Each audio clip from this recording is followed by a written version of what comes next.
अस्सलाम वालेकुम सर, मेरा नाम हाफिज़ समीर शामी है और मैं पाकिस्तान से बिलोंग करता हूँ और जश्न आज़ादी के हवाले से कुछ कहना चाहते हैं। हम तकरीबन 15 साल हो गए हैं यहाँ पे परदेश में आए हुए हैं और अल्हम्दुलिल्लाह अच्छा रोज़गार यहाँ पे चल रहा है। अल्लाह ने रोज़ी दी है और ये मुल्क की बरकतें हैं और इनके हुक्मरानों की बहुत अच्छी काविशें और उनके बहुत अच्छे पॉलिसी हैं कि जो हमको यहाँ पे दियारे गैर में हमको उन्होंने बहुत अच्छा बिज़नेस दिया है और हम कर रहे हैं आज़ादाना तौर पे। और हम उम्मीद करते हैं कि पाकिस्तान में भी अल्लाह करे कि ऐसे ही हुक्मरान हमको नसीब हों। जो हमारी तो उम्र गुज़र गई है, आगे आने वाली हैं, जो हमारे औलादें हैं, जो हमारे बाल बच्चे हैं, उनको अल्लाह ताला बहुत अच्छी तरह से उनको कोई रोज़गार, कोई इज़्ज़त की दे, हमको परदेश में नहीं आना पड़े।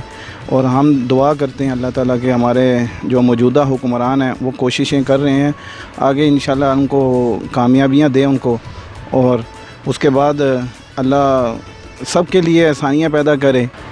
और मेरी तरफ़ से पाकिस्तान और सब दुनिया को और आलम इस्लाम को और जो पाकिस्तान सब दुनिया में जहाँ जहाँ वो दियारे गैर में हैं उनको भी जश्न आज़ादी की बहुत बहुत मुबारक हो।